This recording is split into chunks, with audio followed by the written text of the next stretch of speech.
సాయి కృష్ణ కేసులో విచారణ మరింత స్పీడప్ అయింది. సబ్ కలెక్టర్ ఆఫీస్ వేదికగా మెజిస్ట్రియల్ ఎంక్వైరీ ప్రారంభమైంది. అయితే ఈ విచారణ సమయంలో సాయి కృష్ణ తల్లి సంచలన స్టేట్మెంట్ ఇచ్చారు. ఆత్మహత్య చేసుకుంటారని హెచ్చరించారు. ఇదే సమయంలో వైసీపీ నేతలు సైతం ఎంక్వైరీలోకి ఎంట్రీ ఇచ్చారు.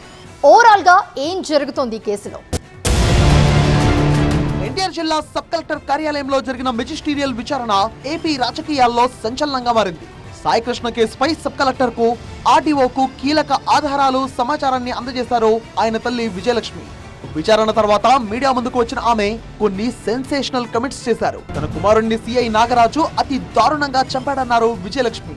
కాళ్లపై మేకులు కొట్టి దారుణంగా హింసించి తన కుమారుణ్ణి చంపాడని చెప్పుకొచ్చారు. కనీసం తన కొడుకు బూడిదైనా అప్పగించండి, లేదంటే నడి రోడ్డుపై ఆత్మహత్య చేసుకుంటారంటూ హెచ్చరించారు. సాయి కృష్ణ గురించి పవన్ కళ్యాణ్ నిజాలు తెలుసుకుని మాట్లాడాలన్నారు విజయలక్ష్మి. నా కొడుకు బూడిద ఎక్కడుందో నాకు కావాలి, లేకపోతే నడి రోడ్డు మీద నేను పెట్రోల్ పోసుకుని చచ్చిపోతా. నాకు ఇంకంతగానో ఏమొద్దు, వీళ్ళ ఆస్తులు వద్దు, వీళ్ళ పొలాలు వద్దు, వీళ్ళ బంగారం వద్దు, నాకు అసలు ఏమీ వద్దు. నా బిడ్డ లేక నేను అల్లాడిపోతా. సాయి కృష్ణ తల్లి ఆవేదన అలా ఉంటే ఈ కేసులోకి వైసీపీ ఎంట్రీ ఇవ్వడం రాజకీయంగా మరింత వేడెక్కింది. మాజీ మంత్రి అంబటి రాంబాబు సహా వైసీపీ నేతలు సబ్ కలెక్టర్ ఆఫీస్ కు వెళ్లారు.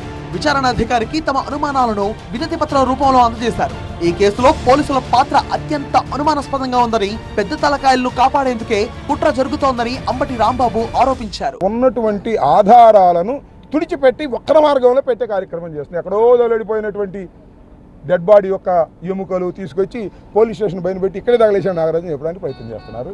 ఇది చాలా ఘోరం, అన్యాయం. నేను చెప్తున్నా, నాగరాజుకి అన్యాయం జరిగినా కూడా ఒప్పుకోం. నాగరాజు దీనిలో పాత్ర ఉంది. స్టేషన్ హౌస్ ఆఫీసర్గా ఎవరండి తీసుకొచ్చింది? టాస్క్ ఫోర్స్ కదా. అసలు టాస్క్ ఫోర్స్ చంపేసి నాగరాజు మీద పడుతుందని అనేటువంటి అపవాది కూడా ఉంది.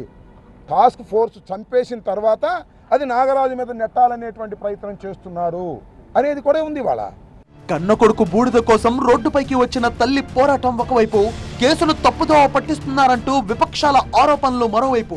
మొత్తానికి సాయి కృష్ణ కేసు రోజుకో టర్న్ తీసుకుంటోంది.